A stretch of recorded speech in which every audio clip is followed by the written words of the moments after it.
Everyone, good morning. কেমন আছো বন্ধুরা? আশা করি তোমরা সবাই খুব খুব খুব ভালো আছো। আমরাও মোটামুটি বেশ ভালোই আছি।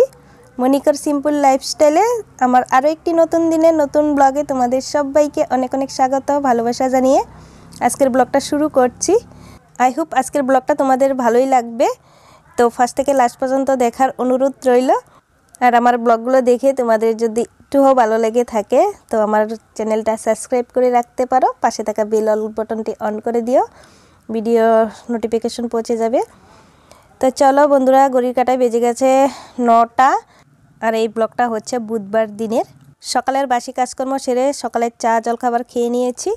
হিমাশ্রী পাপাও বেরিয়ে গেছে কাজে, আমিও লেগে পড়লাম আমার কাজে। যেদিকে আমি বিছানাটা গুছিয়ে নিলাম, এখন ঘরটাকে একটু আগে ঝাড়ু টাড়ু দিয়ে পরিষ্কার করে নিই, তারপরে কাপড় চোপড় ধুবো আর আমার যা যা কাজকর্ম থাকে করবো। তো চলো দেখতে থাকো। শীতকালের সকাল মানে বুঝতেই পারছো, খুব সকালে ঘুম থেকে ওঠা যায় না, আবার দেরি করে ঘুম থেকে উঠলেও সমস্ত কাজও করতে দেরি হয়ে যায়, তখন একটু উটোপাটো হয়ে যায়। কষ্ট হলেও সকাল সকাল যদি উঠা যায় তাহলে কিন্তু টাইমলি কাজগুলো করা যায়। আজকে আমার ঘুম ভাঙতে একটুখানি লেট হয়ে গেছে, ঘুম ভেঙেছে সকাল 7টাতে। তখনই আমি বিছনা থেকে তাড়াহুড়ো করে উঠে পড়ি আর একটু এদিক সেদিক হাঁটতে হাঁটতে মনে মনে প্ল্যান করে সকালের কাজকর্মগুলো তো করে নিলাম, রান্নাবান্নাও সেরে নিলাম।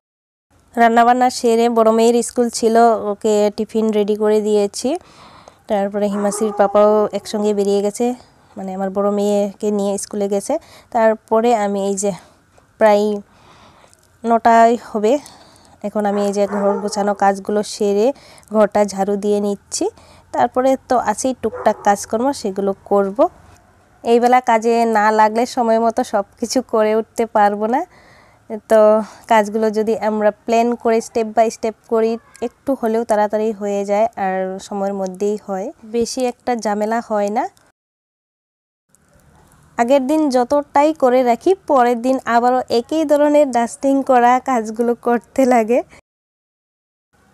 সকালবেলা হালকা পাতলা করে একটু করে নিই, সকালের রান্নাবান্নার ঝামেলা শেষ করে আবারও ডাস্টিংয়ের কাজ শুরু করি। এই কাজগুলো করতে করতে না একটা অভ্যাসে পরিণত হয়ে গেছে। এখন যদি একদিনে কাজগুলো না করি মনে হয় অনেক কাজ করছি না, ঘর দুয়ার ঠিকঠাক মতো গুছাতে পারছি না, নিজের মনে শান্তি লাগে না। মনে শান্তি না থাকলে কোনো কাজ করতেও ভালো লাগে না। এই কারণে নিজের শান্তির জন্য প্রত্যেক দিন ঘর দোর ভালো করে ক্লিন করা, গুছিয়ে কাজ করার চেষ্টা করি, মনে একটু শান্তি হয়। কোন সকালবেলা আমার রান্নাবান্না হয়েছিল, কিন্তু রান্নার জায়গাটা পরিষ্কার করা হয়নি, এখন পরিষ্কার করছি। যেদিন মেয়ের স্কুল থাকে সেদিন সকালবেলা একটু তাড়াহুড়োই থাকে, মেয়েকে স্কুলে নিয়ে যায় একসঙ্গে কাজেও বেরিয়ে যায়, তো সকাল সকাল রান্না বান্না টিফিন রেডি করা এসব করতে গেলে একটু ঝামেলা হয়ে যায়, একটু তাড়াহুড়ো হয়ে যায়। তার মধ্যে আজকে আমি একটু দেরি করেও উঠেছিলাম, তো তাড়াহুড়ো করে আগে রান্নাবান্না সেরে টিফিন রেডি করে দিলাম। ওরা খেয়ে দিয়ে বেরোনোর পর আমি দেখলে ওই ঘরটা বিছনা টিছনা গুছিয়ে ঘরটা একটু গুছিয়ে তারপরে এই যে রান্নার জায়গা আসলাম। তো গ্যাসের ওভেনটা মুছে নিলাম, এখন এই যে বাসন ধোয়া রেকটাও একটু মুছে নিচ্ছি, ধুলো ধুলো হয়ে যায়, রোজ দিনই মুছতে হয় এগুলো। সকালবেলা খাওয়া দাওয়া হয়েছিল, বাসন কয়টা পড়ে রয়েছে, বাসন কয়টা আগে ধুয়ে নিই।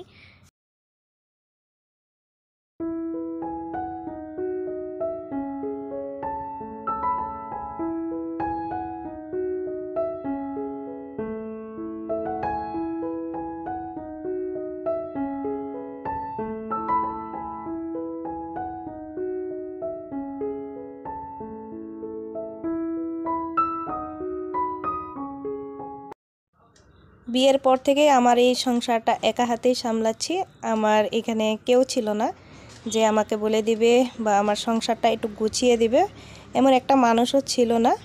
আমি নিজে সম্পূর্ণ সংসারটা যেভাবে পারছি করছি, আর আগেও করেছিলাম, এখনও করেই যাচ্ছি। অনেক সময় বুঝতেও পারতাম না কোন জিনিসটা ভালো হবে কোন জিনিসটা খারাপ হবে, যে জিনিসটা বুঝতে পারতাম না একে ওকে জিজ্ঞেস করে করতাম।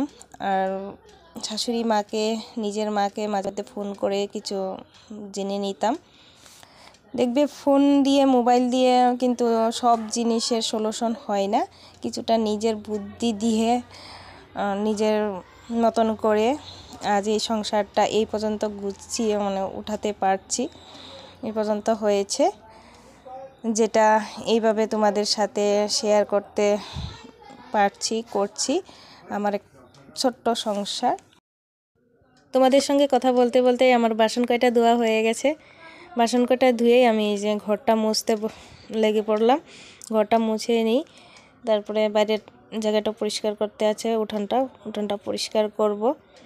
আর প্রায় বেজে গেছে 11:30 মতন হবে, তো স্নান করার বাকি আছে, বাইরের জায়গাটা পরিষ্কার করব। আর এত ঠান্ডা আজকে আর বেশি কাপড় চোপড় ভার করে নিই, ধুবো না। দেখতেই পাচ্ছ আমার গায়ে এখনও ঠান্ডার কাপড় লেগে রয়েছে, এটা ধুবো, স্নানের সময় ধুয়ে দিব, তার জন্য আর খুলিনি। আর পায়ে আমার জুতো পরা আছে, ঘরের ভিতরে পরা এগুলো জুতো। এত ঠান্ডা, পাকার ঠান্ডা আমার মাথায় ধরে যায়। আর 2-1 দিন ধরে প্রচুর ঠান্ডা পড়েছে। কালকে রাত্রে তো বৃষ্টিও হয়েছিল, তার জন্য হয়তো আজকে মানে এতটা ঠান্ডা লাগছে। তো যাই হোক, চলো, দেখতেই পারছো একটু রোদ উঠে পড়েছে, তো ভাবছিলাম উঠানটা একবার মুছবো না, আরেকবার ভাবছি না একটু ধুয়েই দিই। তো ধুয়ে টুয়ে স্নান দান করে পূজা টুজা দিয়ে আমি যে চলে এসেছি, একটু ভাত করছি গরম গরম।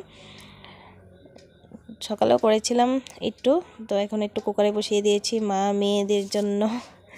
আর এখানে একটু আগের দিন পালং শাক এনেছিল, একটু রেখে দিয়েছি, ঝুল খেতে ইচ্ছে হয়েছে, তো একটু ঝুল করছি। আর সকালবেলা একটু নিরামিষ সবজি করেছিলাম, ফুলকপি ছিম আলু দিয়ে, একটু গরম করে নিচ্ছি। এত ঠান্ডা, বুঝতেই পারছো, ঠান্ডাতে ঠান্ডা খাওয়া যাবে না, একটু গরম করে নিই।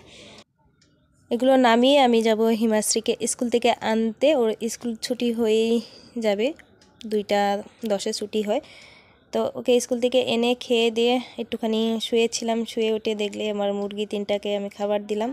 তারপরে সন্ধ্যার দিকটা ওকে পড়ালাম, পরীক্ষার সামনেই, তো আর ভিডিও শ্যুট করা হয়নি। তো একবারে চলে এসেছি রাত্রের রান্নায়, প্রায় রাত বেজে গেছে 8:30। পরিয়ে উঠে আমি এই যে মাছ এনেছে, সকালে নিরামিষ খেয়েছে, রাত্রে তো মাছ ছাড়া খাবে না। আমি দোকান থেকে একটু মাটির নিচে যে আলু হয়, বড় বড় পেস্তা আলু যেটাকে বলে, তো সেটা এনেছি, সেটা দিয়ে মাছ দিয়ে খেতে ইচ্ছা হয়েছে। তো এনে ওই যে মাছগুলো দিয়ে একটু বেশি করে তরকারি করে রাখবো, পরের দিন সকালে একটু খেতে পারবো। এই তরকারিটা বাসি হলে আমার খুব ভালো লাগে, আগে খুব খেতাম, এখন এই আলুটা পাই না, কিনে না আনলে পাওয়া যায় না, আর কিনতেও পাওয়া যায় না সবসময়। তো যাই হোক, চলো তরকারিটা করে নিই, তারপরে তো বাচ্চাদের ঘুম পেয়ে যাবে, ওদেরকে একটু দুধ বিস্কুট দিয়েছিলাম সন্ধ্যার বেলায়, তো তাড়াতাড়ি করে খাবার দিয়ে দিব আর আমরাও খাবো। তো চলো বন্ধুরা, আজকের মতো ব্লগটা এখানেই শেষ করি। তোমাদের কেমন লাগলো জানিও, ভালো লাগলে একটা লাইক করে দিও আর বন্ধুদের সঙ্গে শেয়ার করো। তো চলো, টাটা, সবাই ভালো থেকো, সুস্থ থাকো, দেখা হবে নেক্সট ভিডিওতে। Good night.